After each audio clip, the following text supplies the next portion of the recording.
Hey, I'm Chris. I'm the chef and owner at Bad Apples Bistro in Rochester, New York. I've been cooking professionally for over 20 years, and I want to share some of the skills and techniques that I've learned over the years with you today. So we put this channel together for the person that loves to cook at home or even in a professional setting, but just lacks a few of the technical skills that it takes to give your dish and your food that refinement and polish that you get when you eat out at a restaurant. Although we're going to compose a dish every episode, here we're going to focus on technique rather than recipe. I'm going to give you the technique that you can take dish to dish. I'm going to lead you to water. I'm not just going to give you a drink. Let's open up. Now, one of the most common questions I get from my customers is how do you get that nice, perfect sear on a piece of fish? They just can't seem to do it at home. They try, but they can't get the color, they can't get the crispiness or the caramelization. So today, we're going to cook a fresh piece of Atlantic salmon, and we're going to compose a nice spring dish to go with it. Come on, let's cook.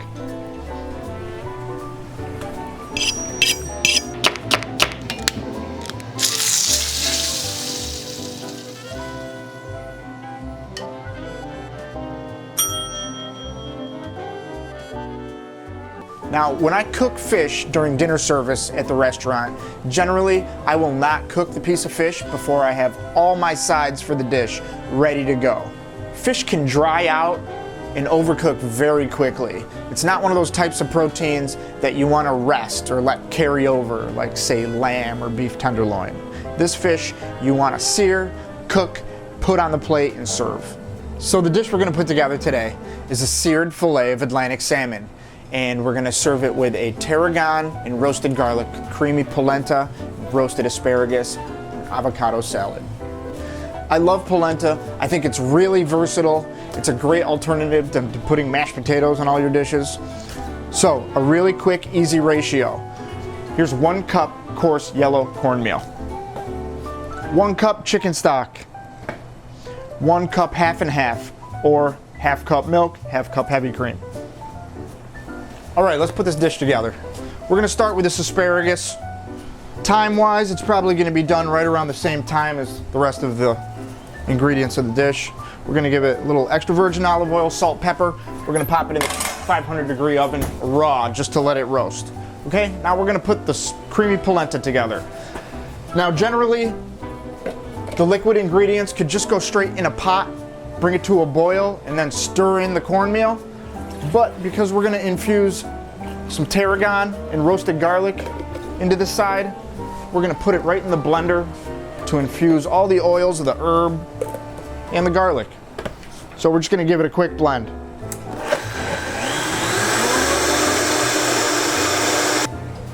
Now in a small tail pot, see a nice green color on that.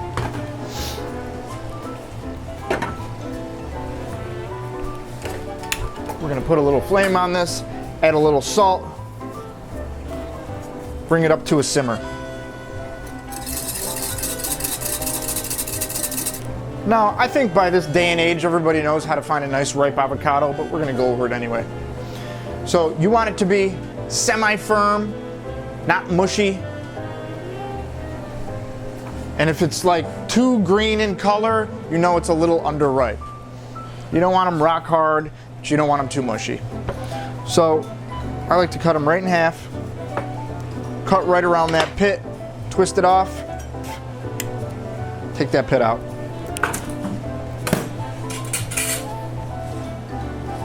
Take our spoon, cut right around that jacket.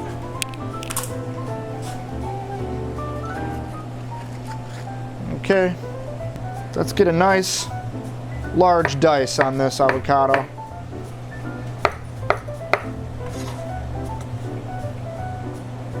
We'll go halfway with it.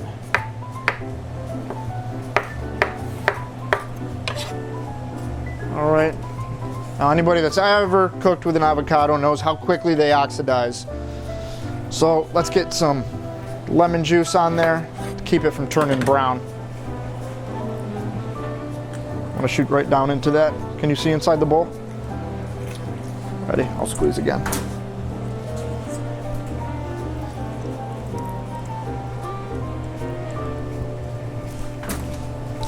So keep it nice and green. So let's see. I'm also gonna dress it with a little extra virgin olive oil. The fat of these avocados could hold a good, substantial amount of salt, so I'm gonna add a little bit of red onion, minced small, chopped garlic. There it is, beautiful, right?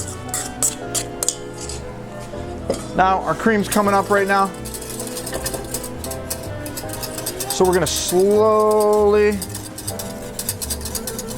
pour in this coarse yellow cornmeal to make this polenta. So again, the ratio, 1 cup chicken stock, 1 cup half and half, 1 cup coarse yellow cornmeal. You basically want 2 parts liquid, 1 part cornmeal. So you're gonna stir it in. It's still gonna feel kind of loose, but as you continue to stir, it's gonna thicken up. Now we don't wanna go all the way because we still need to sear this piece of fish. We're gonna get this pan on high and just coat the bottom of the pan with canola oil and wait for it to heat up. Now we wanna get this pan smoking hot, so it's gonna take a moment. All right, this asparagus is still a little al dente.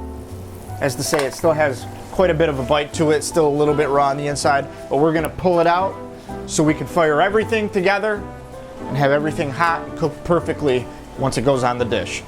So we're gonna sear this piece of Atlantic salmon. I like to use white kosher salt and white pepper when I'm searing fish for 2 reasons. The white pepper is a little more mild than using black pepper, and you're not gonna have black specks all over your fish. It's gonna be a nice, clean sear on that. Okay, you see the smoke starting to come up off this pan? It's getting real close. We want it to get a little hotter though.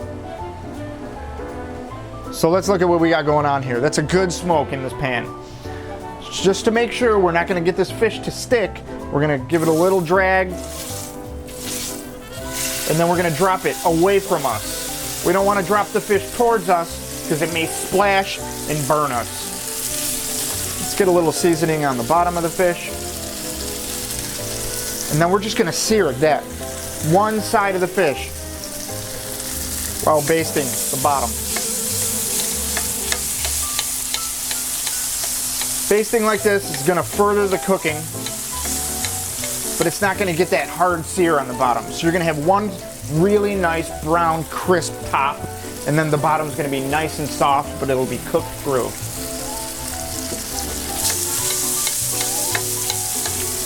So you could already see that color. See that nice caramelization happening in the bottom of the pan here? And see how it's not stuck to the pan? I haven't even touched it with a spatula. The pan was nice and hot, which prevented it from sticking. Now, we're gonna take this fish spatula and give it a little flip just to make sure that's where we wanna be, okay? Get a quick sear on the bottom, then we're gonna flip it back over, send it down into the 500-degree oven for about 4 minutes. Fire that asparagus back up as well. All right, your table's fired and we're ready to go to plate. Got this nice, creamy tarragon, green polenta.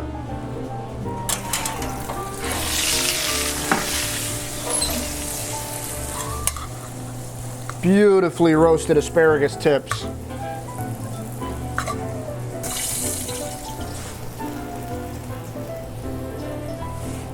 Look at that pan-seared fillet of Atlantic salmon.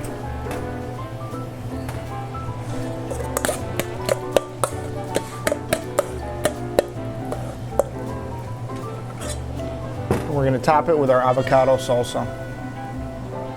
This is one of my staff's favorite dishes. It's a great dish for springtime. All the flavors really pop, and your family and friends will love it and be really impressed if you sear the fish the way we've shown you how to do it today.